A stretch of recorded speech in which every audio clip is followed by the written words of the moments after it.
And while they waited and they were settling her in their home, Badger went off on his own to find something that would be sufficient for this hunter, this person to eat.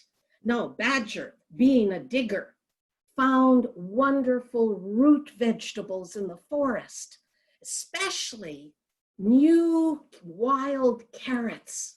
And he dug them up, washed them in the new rainwater, and brought them to their guest, held them out in his paws to her, and said, "I hope these will suffice." Now the Creator took them and tested one. Crunch, crunch. Oh, they were sweet, they were juicy. Oh, and they were tasty. And then she remembered her manners. "Will you share some with me?" she said. "Oh, no," said the three.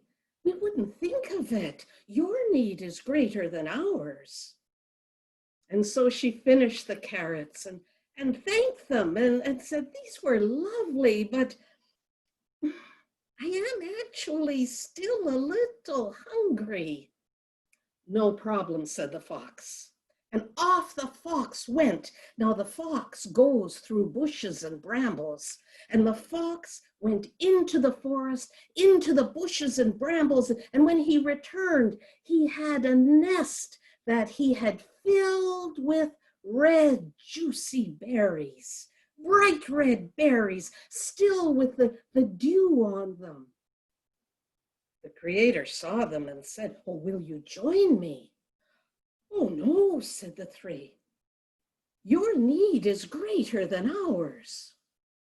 And she ate the berries, and oh, they were sweet, sweet on the tip of the tongue, and then a little edge of sour that made her mouth water and brought delight to all her taste buds. And she thought, "Ah, this is wonderful. My mouth is watering with such delight." But she looked at the hare, who was standing just a little apart from its other two friends, and she thought, "I wonder if the hare will be as generous, for the hare has said nothing." And so when she finished the berries, she said, "Oh, thank you. The carrots, the berries, they were so sweet. Oh, but they made me realize that I really am hungrier than I thought. I'm sorry, but..." "No problem," said the hare. "Let me see what I can find." And off the hare went, her tail bobbing and her ears twirling to see what she could hear in the forest. And off she went, and they waited for the hare. And they waited, and they waited, and they waited. And finally, the hare returned, and this time, not as she left, but with her head hung low, her ears drooping, her whiskers dragging on the ground. And she came to the Creator as hunter, and she said, I'm sorry. I searched everywhere, but there was nothing I could find that a person could eat. But if you build me a fire, a good fire with blue flame, then I might have something to give to you for your hunger." Now the Creator was curious, but she built the fire, and the flames came up, first yellow, then blue and white, and it was a hot, hot flame, and the hare stood in front of her watching that fire grow. And finally the hare looked up at her and said, "I believe that your kind, your people, will sometimes eat the flesh of other animals. And so I was not able to find you food in the forest, so you may have me." And with that, the hare threw herself into the fire. The Creator stretched out her arms. "No," she cried. And with her arms out and her fingers stretched, she cooled the fire and left the hare bemused among the middle of these great burning flames that had suddenly been turned to ice, and not a hair on her fur was singed. And she was not burning, she was not even warm. And now the Creator removed her disguise and revealed her true identity and said, "What were you doing? To think that you would give your whole life so that I may not be hungry? The whole world must know of this and remember." And with that, the Creator rose up into the sky, and she took with her her paintbrush with which she painted the world, and she flew up to the moon. And with that paintbrush, she drew the image of the hair on the face of the full moon. And to this day, when the moon is full, if you look carefully, you can see the image of the hair upon the face of the moon. And when people see the image of the hair, they are reminded. They are reminded of the story, and they share the story, just as I have shared it with you, so that everyone will remember that when times are hard and life is difficult, it is friendship, it is kindness, it is selflessness that make life easier.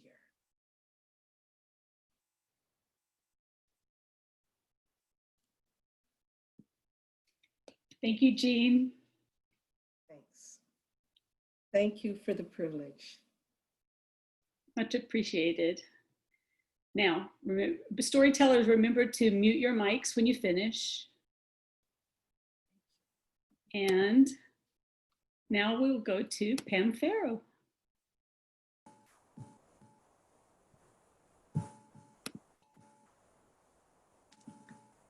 Great. Thank you so much. Oh, Jean, that was a lovely story. And Thelma, you too. What a delight and an honor to be here.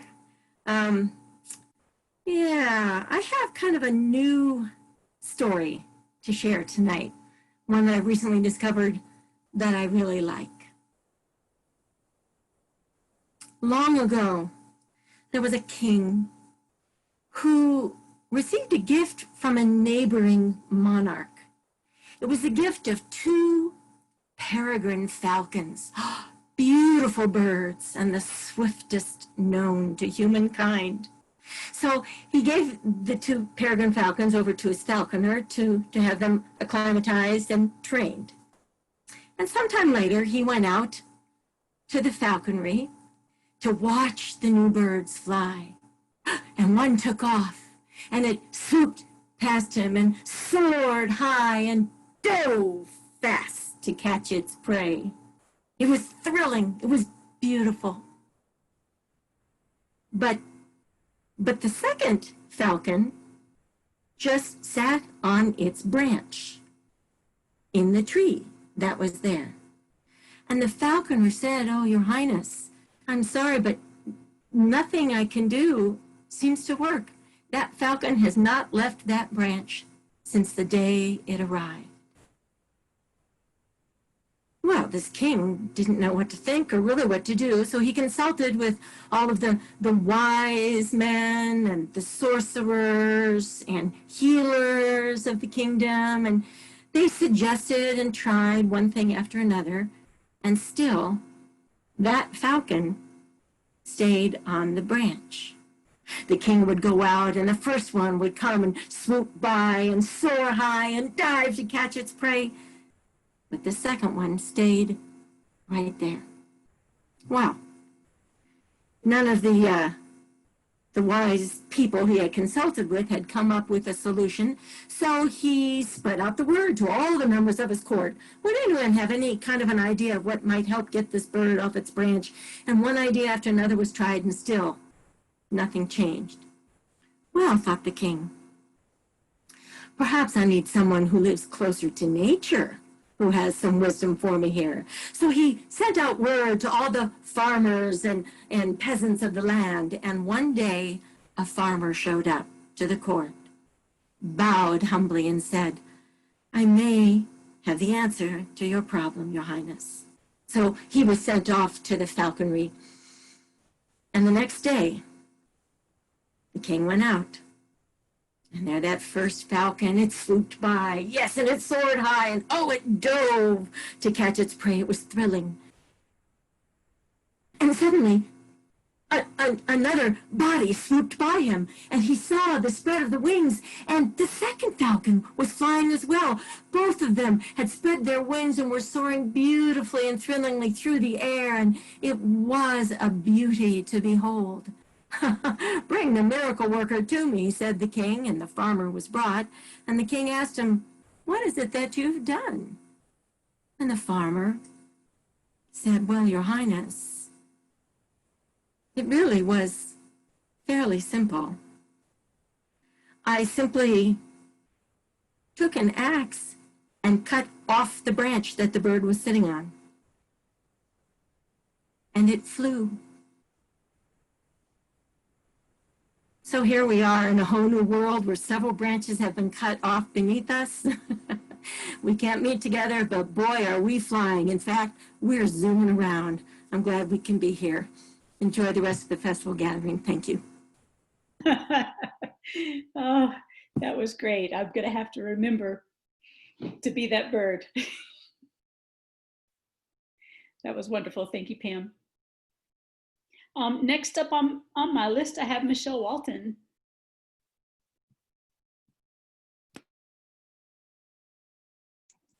There we go. Okay.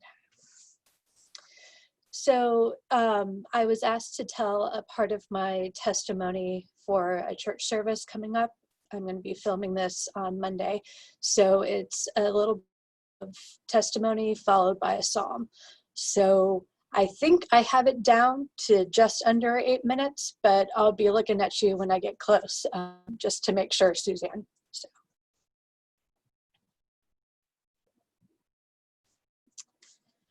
I had been out in Los Angeles for some time now, and through some experiences that, well, some of them were my fault and some of them not so much, I found myself homeless for about 6 months, give or take.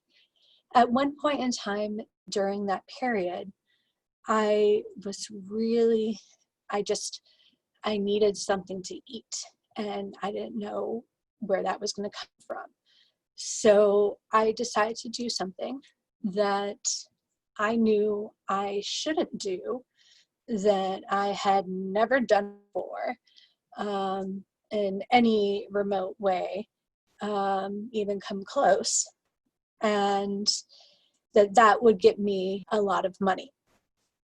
So the next day, on a Friday, first Friday of the month, I got on a bus and was going to do a 3.5 hour roughly bus ride, changing buses to get to this location where I could audition to be a stripper. And on the first bus, about an hour into the bus ride, I'm having one of these conversations, the ones that you're kind of talking to them, but you're not really, you're just kind of going through the motions. And I was like, okay, I don't want to do this, but I don't see any other way. Well, as I'm having that fake conversation, whatever, I hear a voice clear as day that told me to get up and get off the bus and go to church. That voice was so strong that I immediately pulled that cord. Now, the really interesting thing is that it was about 3:30, like I said, on a Friday afternoon. And that bus was like an hour plus away from my church, which, to be honest, I hadn't been to in quite some time. So I was hoping I could get there. Anyway, I pulled that cord and the bus immediately stopped. It only stopped about every 20 minutes or so. Went across the street. This bus also only came every hour. And as soon as I set my foot on the other side of the street, the bus coming the opposite direction came, and there was hardly anybody on it. So I got on, just kind of closed my eyes and said, I'm just not going to think, because I will start crying if I start thinking. And I make it to church at about 4:30, 4:35, and they close at 5. They let me in the sanctuary so I could spend some time by myself. I pulled out a Bible, I pulled out a psalm, I started going through and just randomly picking verses to read and to praise and say I was sorry and admit some of my pride and selfishness and some of what I had done to get me to where I was right now. Well, in the midst of all of that, I get a phone call from a friend of mine who was struggling with the possibility of a divorce. So I had to forget about my issues, or that it's not all about me, help her out. And then I spent a couple more minutes.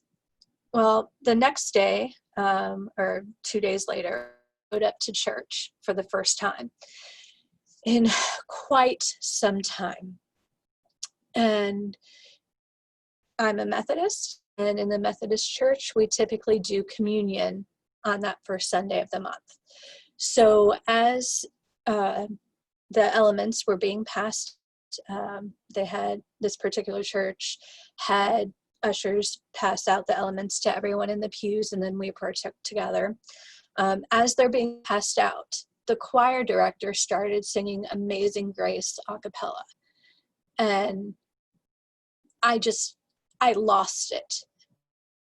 Point that they actually had to stop the service. I was shaking and crying and so utterly ashamed and embarrassed and just desperate that they had to physically remove me. I admitted to the church once I had calmed down what was going on, and they welcomed me back in. A couple of people I told more detail, and they helped me get back on my feet. I was able to pay the church back everything that they had spent on me. And I really, at that point in time, learned that I needed to own who I was, who I belonged to. And that had to be the focus of my life. So you see, I know the Lord is my shepherd. I shall not want. He makes me lie down in green pastures. He leads me beside still waters. He restores my soul. He guides me in paths of righteousness for his name's sake. And although I walk through the valley of the shadow of death, I will fear no evil, for thou art with me. Thy rod and thy staff, they comfort me. You prepare a table before me in the presence of my enemies. And you anoint my head with oil, and my cup overflows.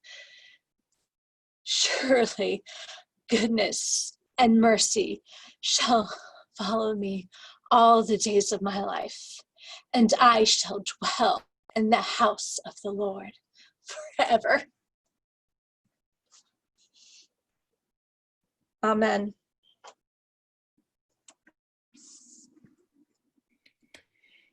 Thank you, Michelle.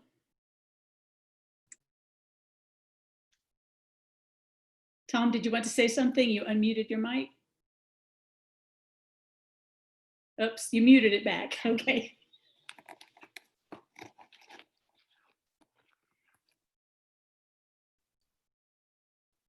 Thanks for sharing that with us. Thank you. Next on our list is Nancy. Yes, and mine is the prodigal son.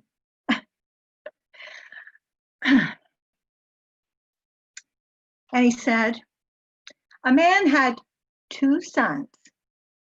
The younger of them said to his father, Father, give me the share of the estate that falls to me.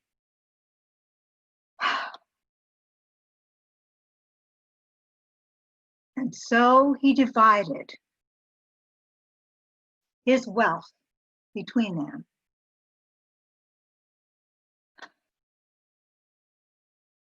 A few days later, the younger son gathered all his things together and went on a journey into a distant country, and there he squandered all of his estate with loose living.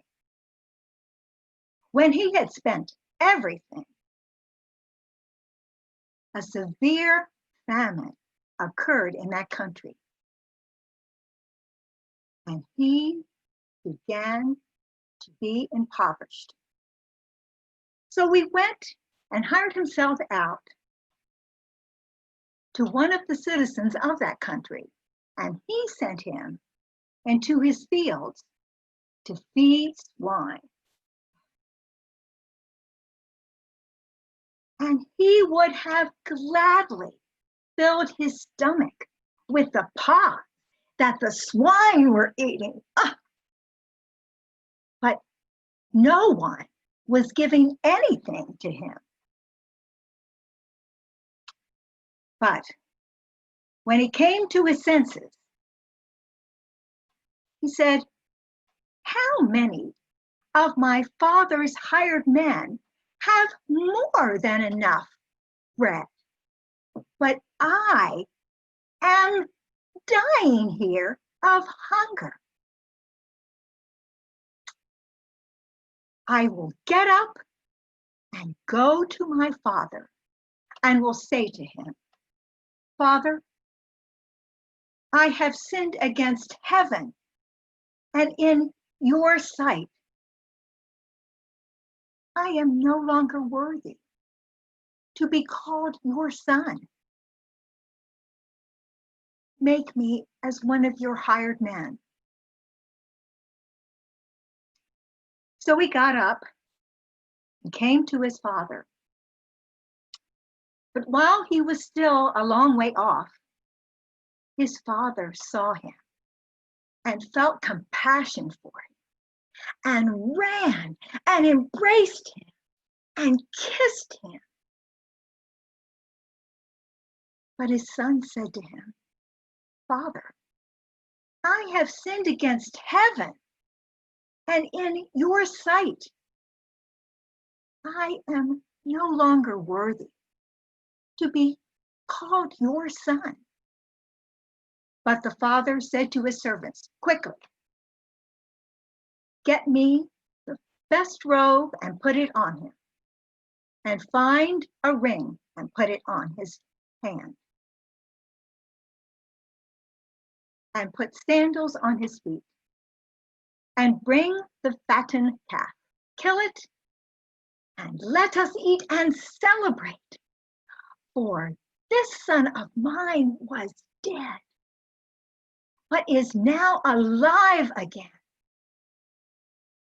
He was lost and has been found. And they began to celebrate. Now, the oldest son was in the field, and as he came close to his house, he heard music and dancing. And so he summoned one of the servants and began inquiring as to what these things were about.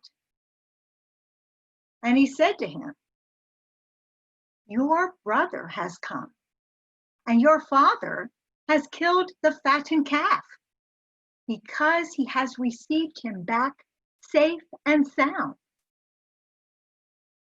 But he became angry and was not willing to go in. And his father came out and pleaded with him. And he answered and said to his father, "Look, so many years I have been serving you, and I have never neglected any command of yours, and you never gave me a young goat so that I might celebrate with my friends. But when this son of yours came, who has devoured your wealth with prostitutes, you killed the fattened calf for him." And he said, "Son, you have always been with me, and everything that is mine is yours. But we had to celebrate and rejoice, for this brother of yours was dead and has begun to live, was lost and has been found." This is the word of the Lord.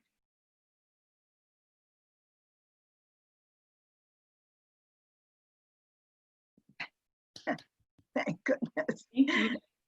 Thank you. You're welcome. I thought that was a wonderful example of how facial expressions, when your whole body isn't showing, but just your head and your face. And we're so used to telling. I walk around a lot when I tell, so how do we do this in front of a computer? It's And difficult. I think that your facial expressions did quite a lot. Thank you. It was hard. It was hard. I'm used to walking around too. It's very difficult. You're limited. Mm-hmm. So thank you. I'm a novice at this, so. Oh, wonderful job. And so also thank you for being brave and stepping up even as a novice. It's Thank you. Step up. My niece is Kathy Smedley. Okay. So she has spurred me on. She has helped me. So let me mute myself. All right. Thank you again. And so next we have Jenny Grace. Hi. Hello.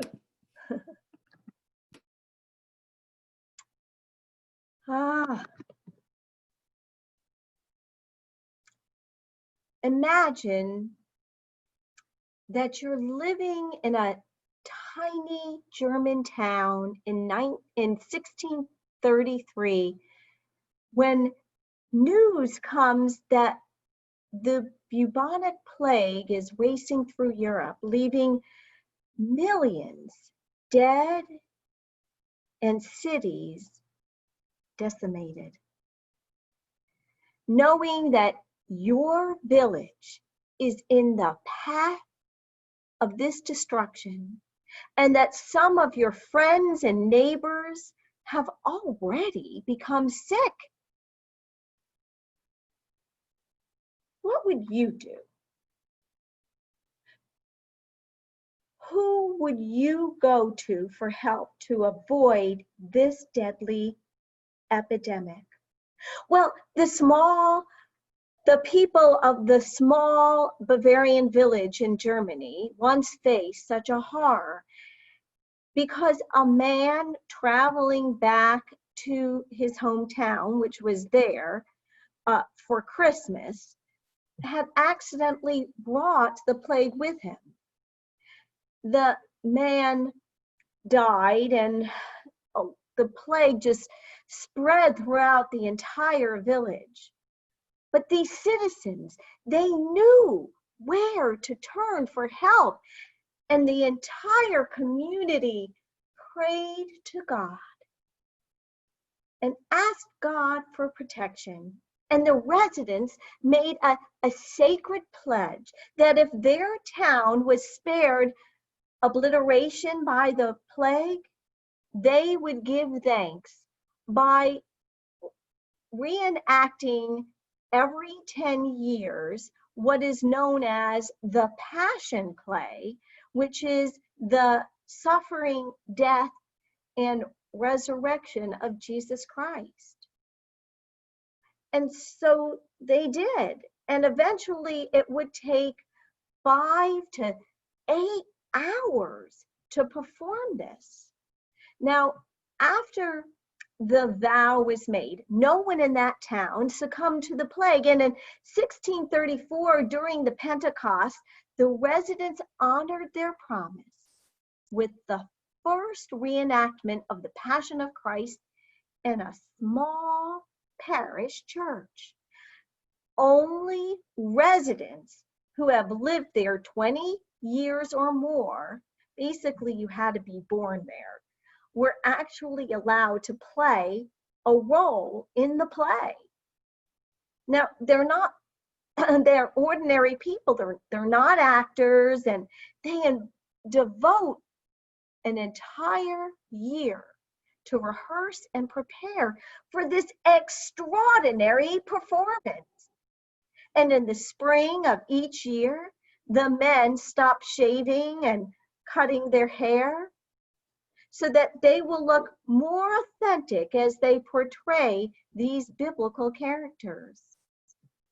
Well, now, as the audience grew and grew, every 10 years, they needed to move the play from the church to the church graveyard. And by the 18th century, even the graveyard was too small.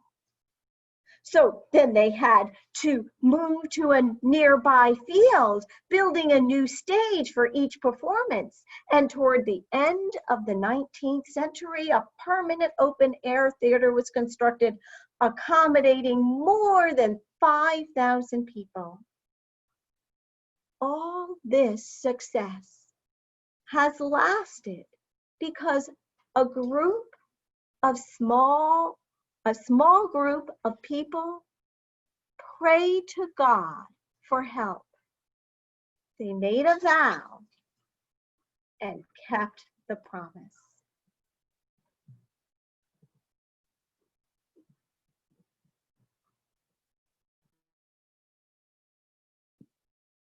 Thank you.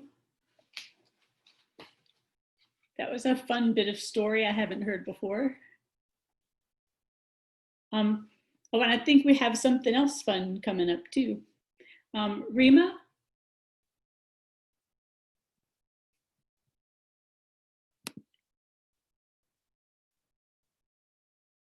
Can you unmute your mic? Yes. Thank you. Okay. I'll be doing Jonah chapter 1 and parts of 2. And I'm really glad for this gathering. Let me say that first.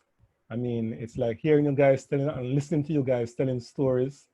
It's like, where has this been all my life? God is a God of mercy. He's a God of mercy. He will hear your cry. Woyo, God is a God of mercy. He will hear your cry. He will hear your cry.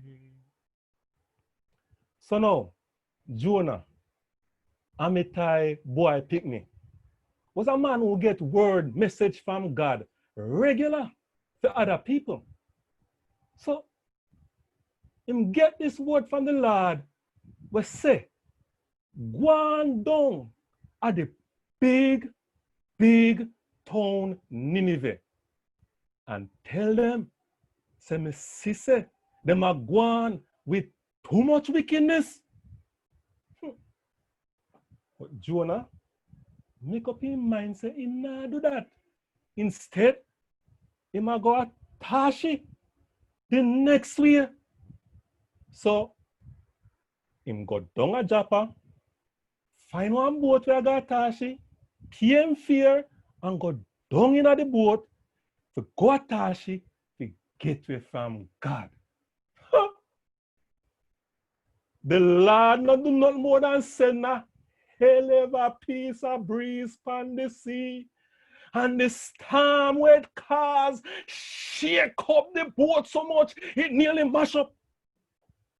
And the sailor them start catch them afraid.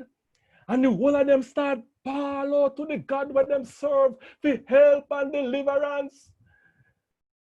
All them time there, Jonah in the boat, down at the bottom of the boat, in a one deep piece of sleep. The captain go down there, find him. Hold on, man.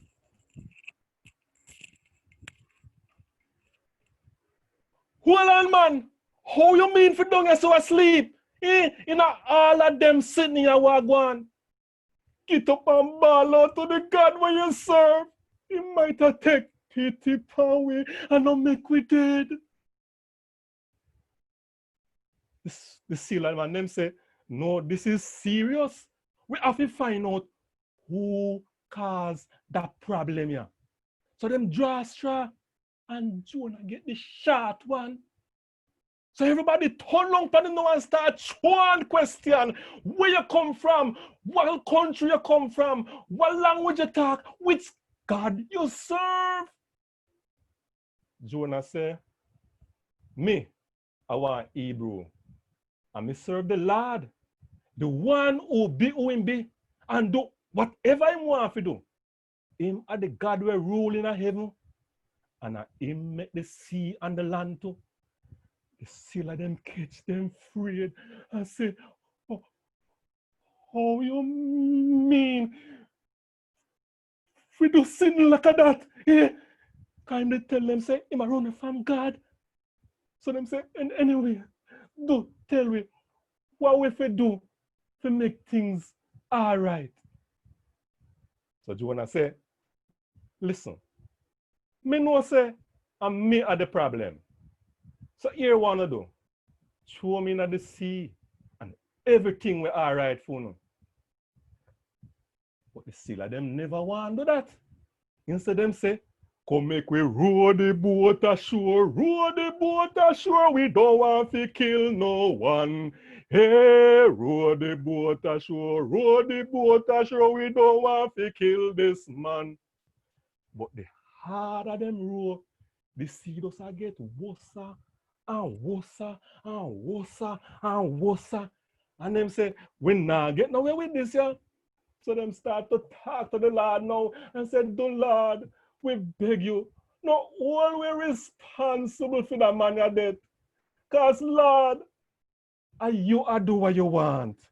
And then take Jonah and fling him into the sea. And perhaps the sea settle down same time. At that time, the man them catch them afraid of God. And they make big promise to him and sacrifice to him and how them are going to serve him and thing. Anyway, Jonah dropping at the sea, him start to sink, go down.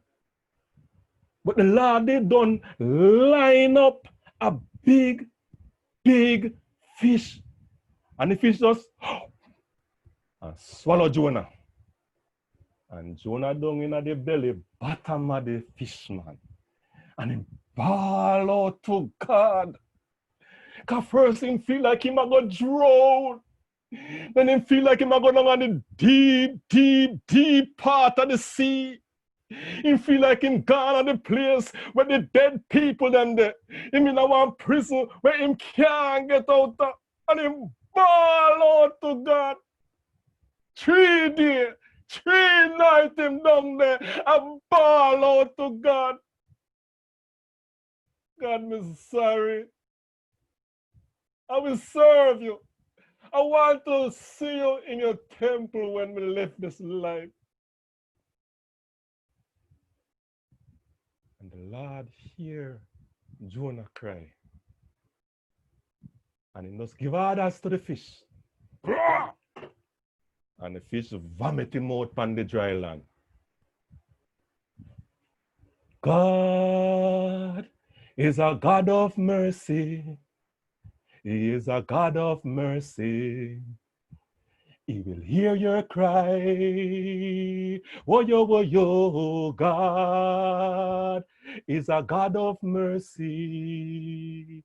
He will hear your cry. Oh, yo, he will hear your cry.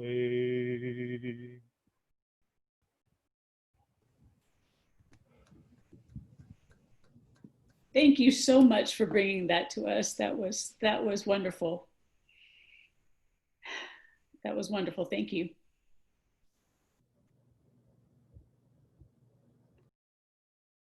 And we have one more, I think, Jeff, or we have one more, right?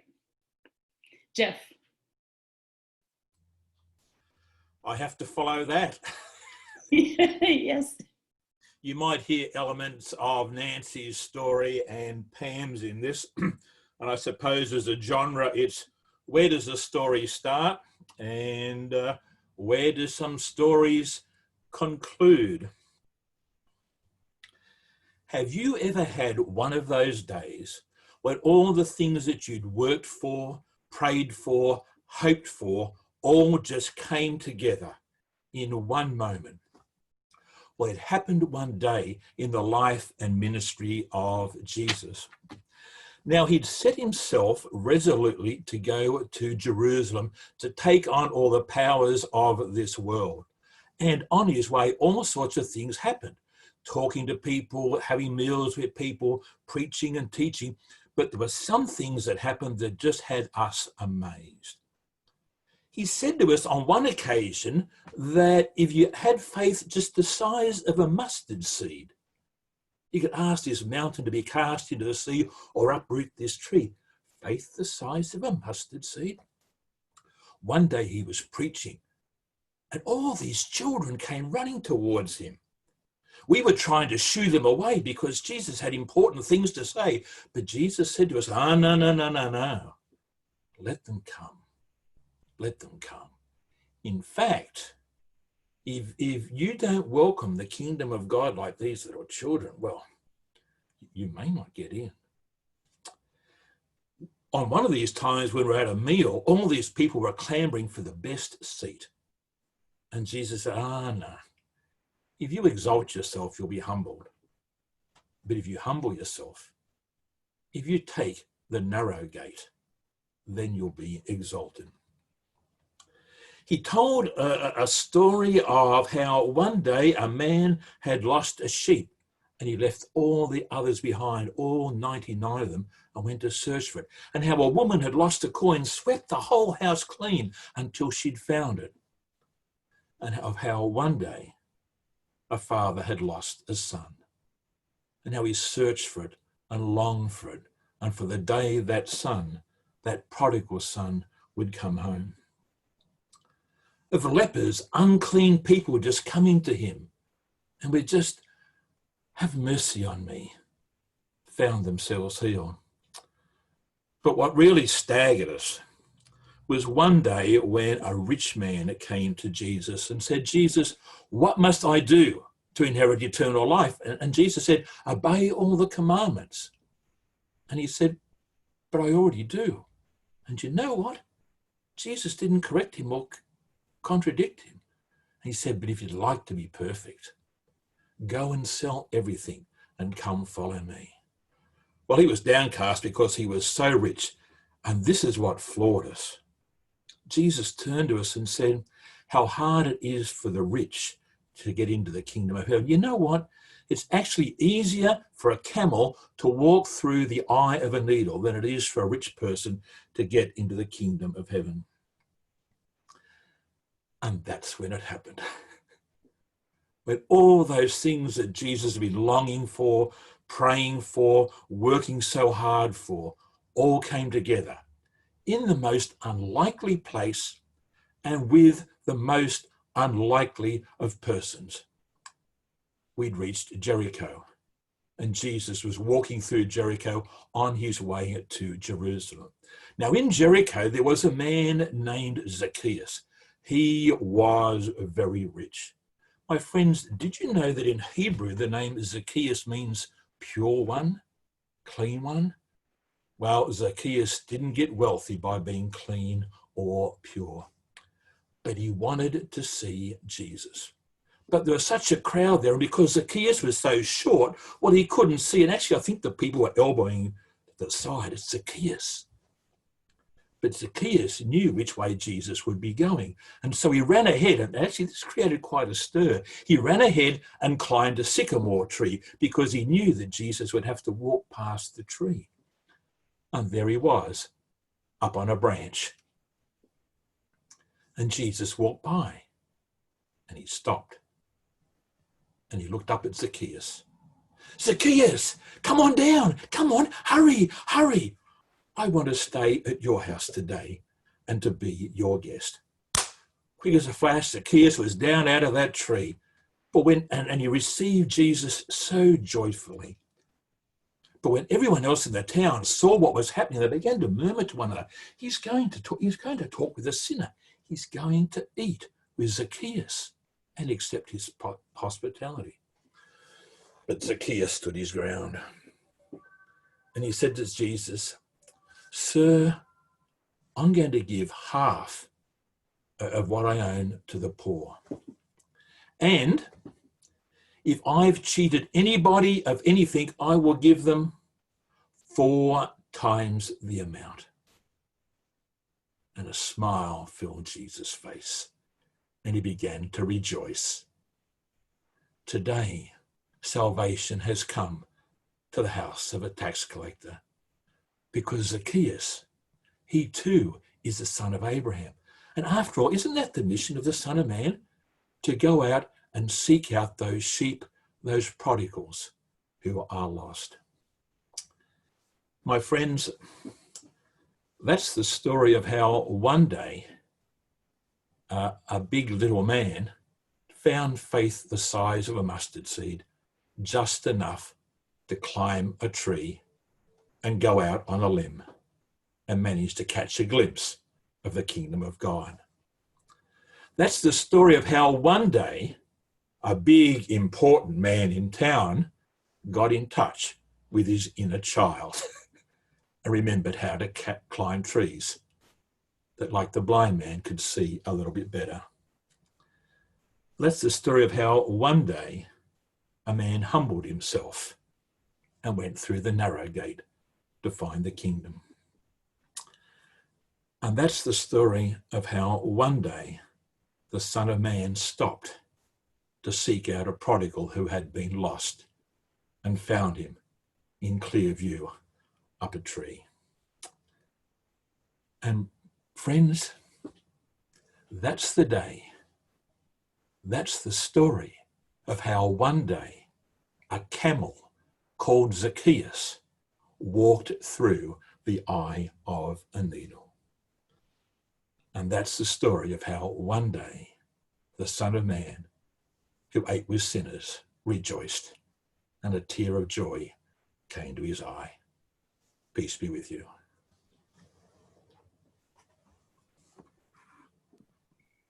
Thank you. That was lovely. Well, Tim, are you able to promote Drew Willard? He is on the wait list if we still had time left. Sure. Let me see where he is. See here? Yes. I go to attendees. Drew. There he is. Promote. Should be there.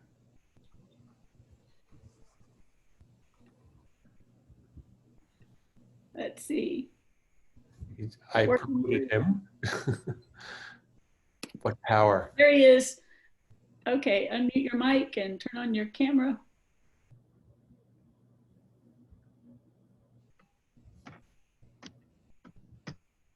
There he is.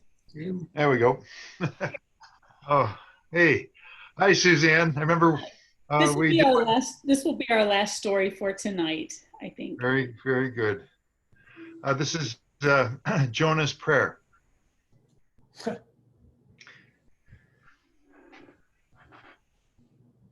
Then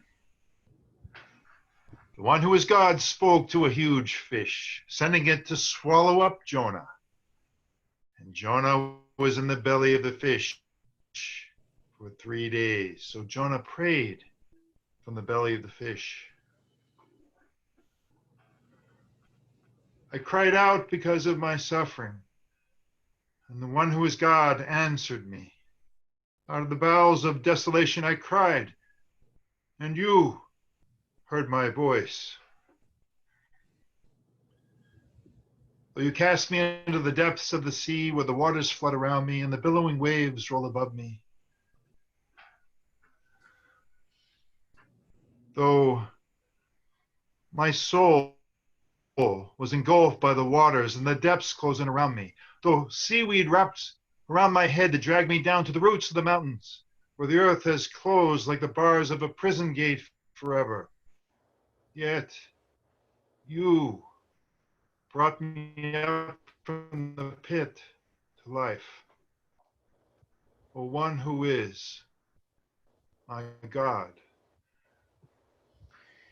When my soul faints within me, I remember the one who is my God.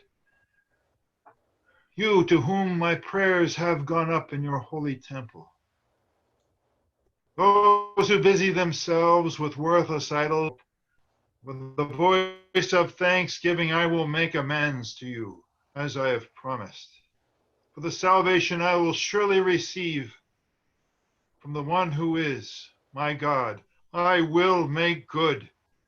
Then the one who is God spoke to the fish, which disgorged Jonah onto dry land. And the word of the one who is God came to Jonah a second time, saying, Rise, go to Nineveh, and proclaim to that great city the message I will tell you. So Jonah got up and went to Nineveh in accordance with the word of the one who is God.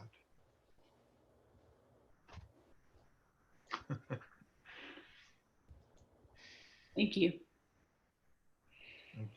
Well, here we are at the end of the first night of the first virtual festival gathering.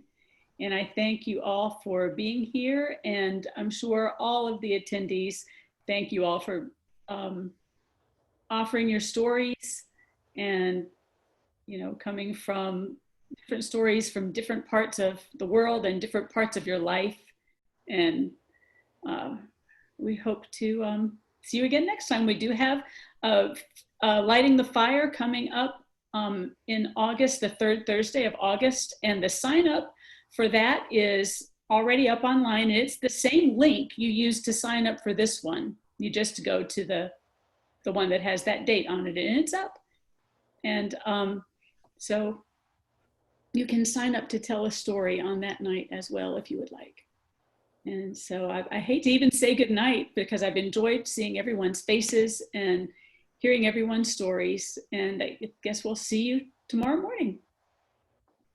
Thank you, Suzanne. Or tomorrow, the middle of the night, if you're on the other side of the world. And Thank you. Thank you for Thank you all. organizing this, Suzanne. Thanks. Good to see everyone. The stories were wonderful. I just Thank don't you. do chat. They were wonderful.